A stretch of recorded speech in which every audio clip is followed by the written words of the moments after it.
Republicans are finally starting to surge in the polls. They're surging in the RCP generic congressional vote and even in the 538 inaccurate garbage polling average vote. Either way, Republicans are starting to gain. Finally, the surge is real. They're gaining in many important key swing states, and they will likely pick up even more seats in the House if this trend can continue going into November. But just before I start, I want to quickly ask, please consider subscribing if you are new to the channel. I'm almost at 300 subscribers. I'd like to try and hit that goal by the end of October, hopefully maybe even 350. Now, onto the video. RCP, the 2022 generic congressional ballot, has Republicans now only 0.3 points behind, and that's still including a number of very garbage registered voter polls. Again, I've spoken about this. Registered voter polls are bad. They are inaccurate. They're not done properly. Likely voter polls are accurate. And as you can see right now, of the last 4 polls, the last 4 that have come out, Republicans are leading in every single one of them, and they're all likely voter polls, except for this one Emerson poll where they are tied, which is only... it's a minor thing at best. Now, that's still with a large amount undecided, and it's very, very possible that those voters break for Republicans, with a lot of independents currently voting in line with Republicans, and many more likely to break that way as we get closer to the midterms and as the economy continues to tank because Joe Biden's economic policy has been a complete failure and Americans are suffering. But a few days ago, we had the ABC News Washington Post poll come out. They did a registered voter poll. Republicans were ahead by 1 in that, and then their likely voter poll, which actually takes into account likely voters, people who are going to vote, they were ahead by 5 points. We also got a Rasmussen poll that had Republicans ahead by 2. The last Trafalgar poll, another accurately done likely voter poll, had Republicans ahead by 6. And CBS News Battleground Tracker, Republicans were ahead by 1. So this is huge. This is really good to see. It actually, as I've mentioned in the past, it follows the trends of the 2014 polling. As you can see, Republicans down, and then we got closer and closer and closer, and Republicans shot up ahead. And even then, they were still behind. So, assuming these trends can continue, and assuming Republicans are still being underestimated overall in the final sample, the actual generic ballot, I do think Republicans probably win the ballot by 4 to 5 points right now, especially if these trends can continue. Now, some more important information. These are out of key swing states, both Senate and governor polls. We see here, Georgia Senate poll by AJC. We can see Warnock ahead by only 3 points in July. And now in September, Walker is ahead by 2. He is making up ground. He has effectively had a good campaign. It's a 5-point shift, as you can see here, towards Herschel Walker, which is just proof of the Republican surge and that Democrats are continuing to fall in the polls, which are usually fairly inaccurate. If these trends can continue, like they have in other states as well, this is huge news for Republicans. This is huge, huge news, and it's a very good sign for an upcoming red wave that many were telling us that is not coming, because you know what? They were wrong, and this is just proof of it. We also have this Emerson Senate poll. As you can see, Ron Johnson is ahead by 4. Again, a state that Republicans are usually quite underestimated in. Wisconsin, a very weird state to poll in general, but Mandela Barnes is now behind by 4 points. That race will probably go likely Republican. J.D. Vance leading by 4 points as well. He'll probably win by 8 to 10 points at this point. And Ted Budd is leading Beasley by 3. That one will be a little closer, I'd say around 5 points. And again, another Georgia, Walker ahead by 2. And then the most likely state to see flip at this point, the most exposed seat for Democrats, the Cortez Masto Senate seat, Nevada. Adam Laxalt running a very good campaign. He's a great candidate. He is leading Cortez Masto by 1 point here. There's been many other polls that have him ahead. Very few I've seen that actually have him behind at this point. And again, assuming margins are inaccurate and with Nevada's current rightward trend, it is very likely that Republicans can pick that seat up. Now, on top of that, we have the Trafalgar Senate polls. J.D. Vance is ahead by 5 in this one in Ohio. Nevada, Adam Laxalt ahead by 4 over Catherine Cortez Masto. That is a big margin. That is huge. That's a really good sign. And then again, Ted Budd ahead by about 3 points. So again, he'll probably win by 5 to 6. I'd say maybe even 8. 8, probably a little more generous, but it is possible.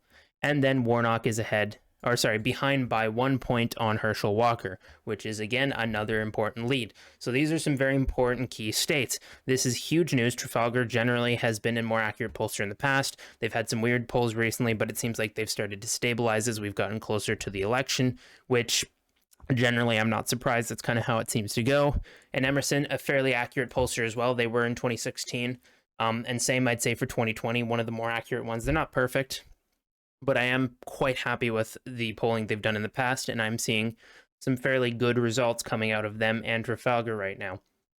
And again, another Trafalgar poll. This is the governorships, another very important part of the midterm elections. We see Carrie Lake leading by 4 points, Joe Lombardo leading by 3 over Sisolak, the incumbent Democrat in the state of Nevada. Wisconsin has Tim Michaels leading Evers. That is terrific news. I'm happy to see that. I'm happy to see Wisconsin is getting more conservative. They're shifting more to the right, and it's nice to see that they're going to likely have a Republican governor.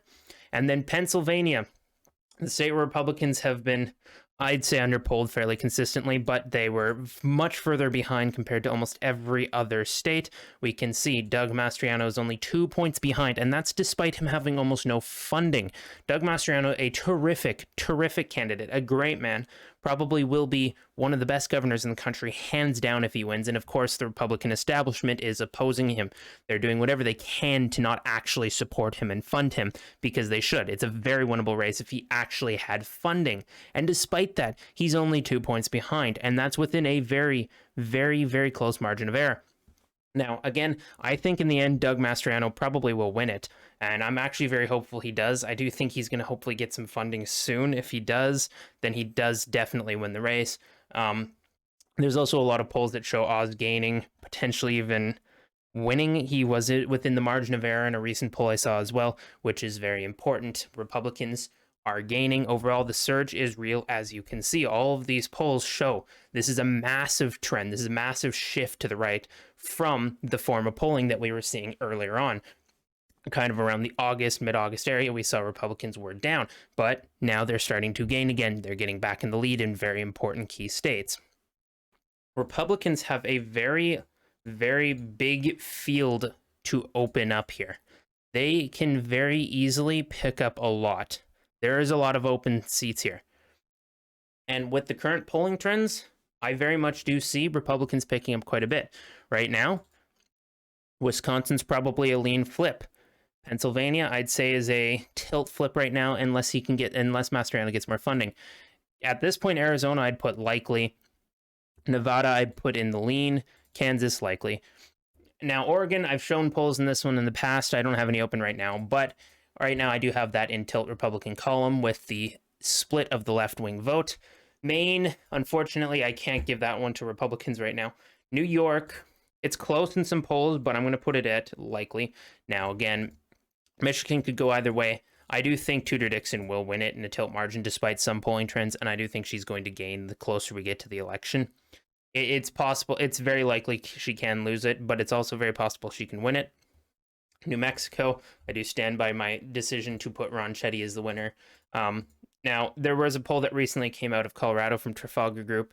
I believe Republicans were down by 8 points in the governor election against Polis, so it's unlikely that Republicans win it. Probably an 8 to 9 point margin is fairly accurate. And lastly, Minnesota's winnable, but right now I'm still putting in the Democrat column. And then lastly, we have the Senate. Now, Republicans very likely have a very good path to victory here. There's plenty of room. North Carolina, I do think, will be a likely margin. Same with Ohio. And I do think the same with Wisconsin. Georgia, lean. Arizona, lean. And Nevada, I'd say lean as well, which right there, 52, that's already enough to pick it up. And I do think Oz wins it in a lean margin as well. New Hampshire, I've gone back and forth on this. I'm really not too decided on it, but I don't think Bolduc is palatable enough to win. So in the end, I do think it'll be a lean Democrat victory. And then Joe D, he was within 6 points. So it is winnable, but I don't think he will win. In the end, it'll probably be lean. Also, Washington is not safe. Sorry, that is a lean as well, because there have been some polls to show otherwise. But either way, these are very realistic results based on current polling. I do think Republicans will win the Senate, and I do think that they'll win a very large number of the governorships. If these trends continue, that is what happens. That is what will happen. And that is what the current surge is. The surge is coming. The red wave is coming, despite all of the doomers who said it wasn't going to, and despite all of the complete out of their mind liberals who thought otherwise. Anyways, that is the video. I hope you guys enjoyed. Please consider liking the video down below and leaving a comment as well. Let me know what you think about the upcoming polling and the surge that is seemingly coming. Anyways, that's all for now. Hope you guys have a good night.